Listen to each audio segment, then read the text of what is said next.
If you're like me, you saw the Game Award nominees and said, oh hey, it's the mandatory indie game that they mentioned that'll inevitably lose to God of War or Red Dead Redemption 2. But then you also know to take it with a grain of salt because Ass Creed got nominated for being a more boring version of The Witcher 3. But that's a video for another day when I've acquired a drinking problem and hit YouTube rock bottom by making a video just to hate on something.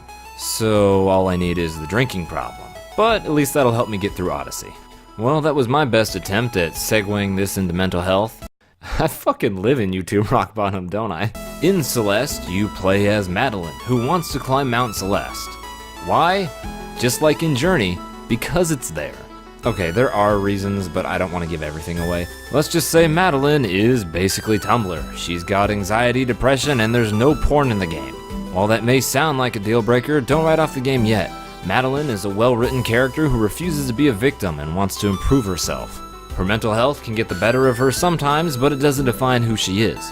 In short, she's not insufferable, so maybe the Tumblr comparison was a bit harsh.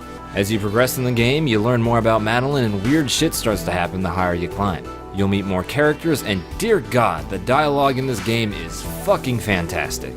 All the text is infused with a certain amount of charm that makes Celeste's story an outright joy. As for gameplay, it's a 2D platformer. The platforming in every level revolve around your dash. You've got these bubbles, this diamond that recharges your dash in midair, space block things? Okay, whatever.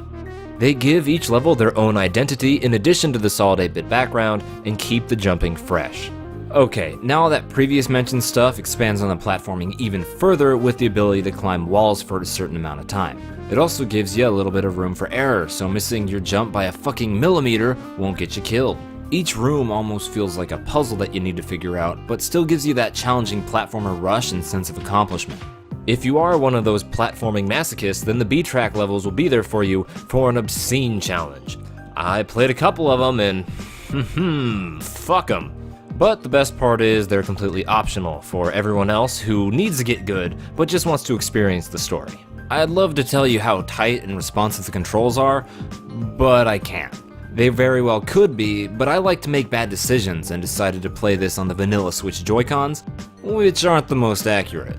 Also, fun fact, while the GameCube controller analog stick is undoubtedly better, the jump layout is janky as fuck. Who likes to jump with the B button? I sure do. Just look at the controller. It was obviously meant to be played with jump being the B button. The music is also really good and keeps mixing it up as you progress through the levels, but the hooks are still catchy enough to get stuck in your head even as the action gets more tense. I'm a huge fan of how bouncy the game is despite looking like another 8-bit indie platformer at first. Just look at her hair. It's so flowy and animated. Celeste almost blends in too well with the saturated indie game market, and people who aren't fans of challenging platformers might initially be turned off as well, which is almost a crime because of how great the story is alone. And this game would still be really good without the story. That's how well designed it is. So I'm happy to say the Game Awards got this one right. Too bad they still shafted it in the end. So, should you play Celeste? Yeah, you really should. Thank you guys so much for those of you who always stick around. I've got a handful of more videos to come. I know this one was definitely on the shorter side, but I just played it on my new Switch and I really wanted to talk about it. I'll also probably have some videos on the Switch side of things, so if you guys are interested in that, be sure to let me know. They might be kind of late though, since I've got quite a backlog to get through now. Anyway, more videos to come. Later.